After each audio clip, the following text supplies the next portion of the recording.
kararating ko lang. Nakabili ako ng scrap ng mga stainless. Ito ngayon ang gagawin ko ngayong araw na to ay tatakpan tong portion na ito.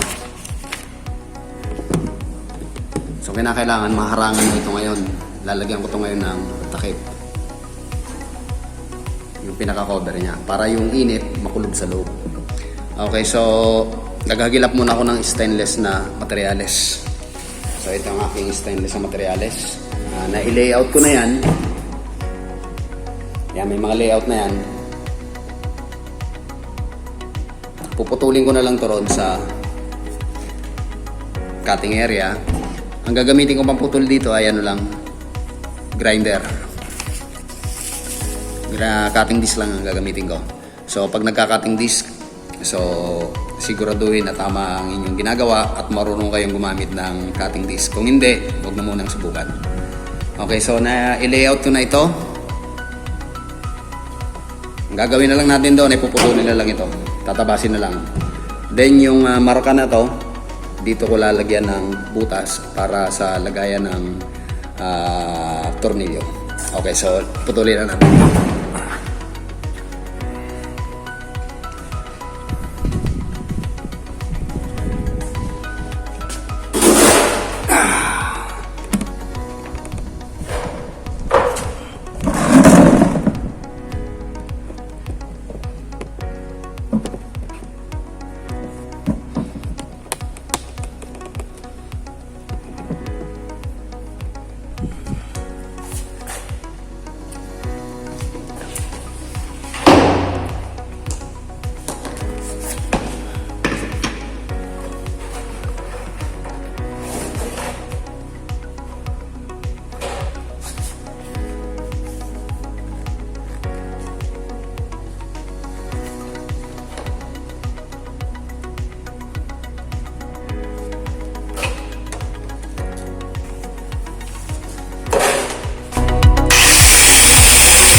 Okay, so naputol na natin. Para naman matanggal yung mga sharp edges, flap disc naman ang gagamitin para matanggayan yung mga kuha na yan, matatalas. So, flap disc ang gagamitin.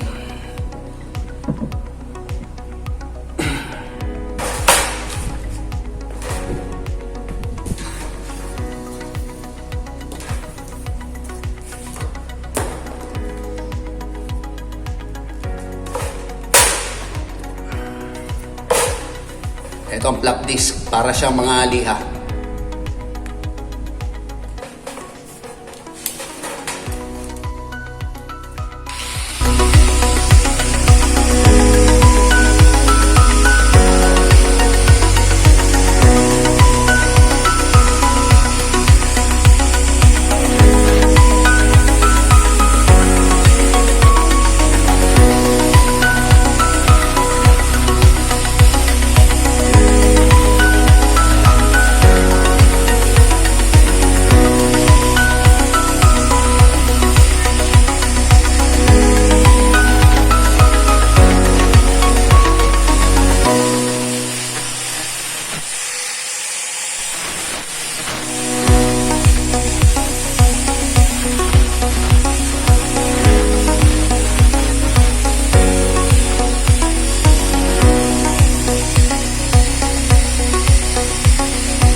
Okay, so wala na yung mga matatalas na parts.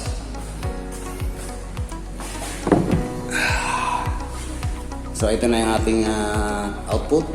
Makinis na. Wala na mga matatalas na parte. Ang kulang na lang dito, lalagyan ito ng butas para sa lagayan ng tornilyo kasi lalagyan ko ito ng kahoy sa ibabaw. So ito ay i-drill natin gamit din ang stainless na drill bit.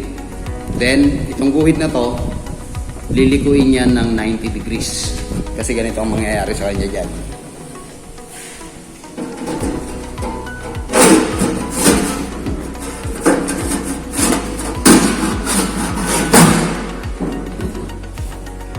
Ayan, meron na siya ngayong takip. Tapos ito itutupi ng 90 degrees.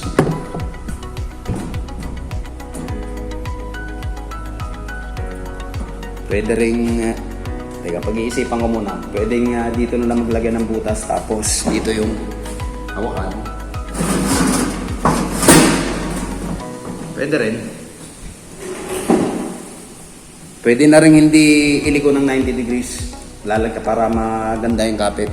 Lalagyan ko na lang ito rito ng pinaka kahoy o handle para madaling iangat. So ganyan ang mangyayari sa kanya.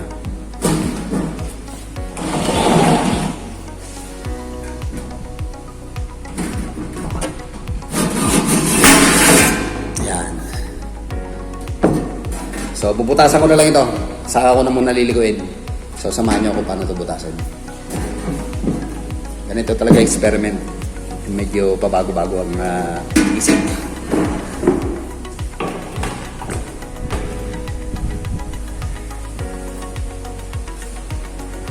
Okay, so bago butasin, maglagay muna ng center punch. Lagyan muna ng center punch yung object.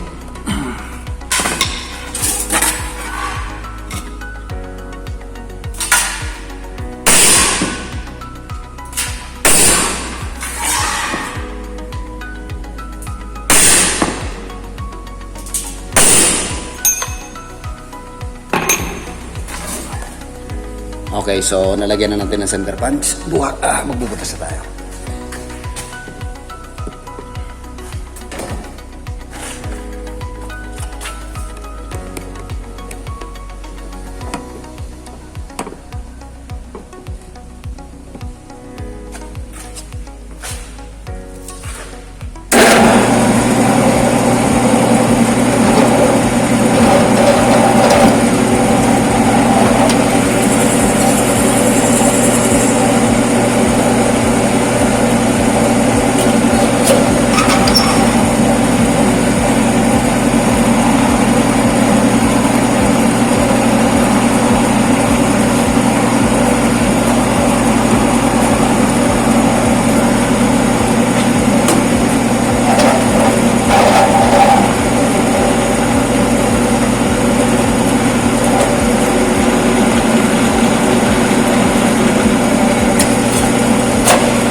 Pagkatapos mabutas, magkakaroon din uli yan ng tinatawag na mga sharp edges.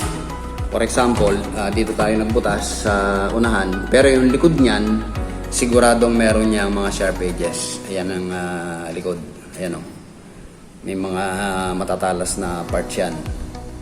So, kinakailangan tong mga sharp edges na yan matanggal. Lahat yan, lahat ng mga may butas. So, kinakailangan lahat ito ay tanggalin. Yung mga sharp edges. Ang gagamitin natin na pantanggal ay flat disc pa rin.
Okay, so nawala na yung mga sharp edges.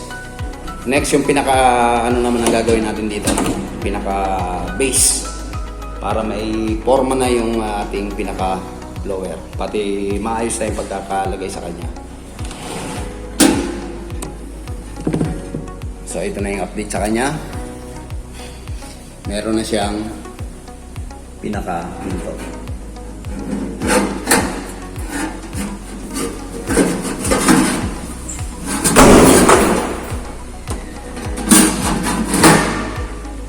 Yan, nakalak na siya ngayon.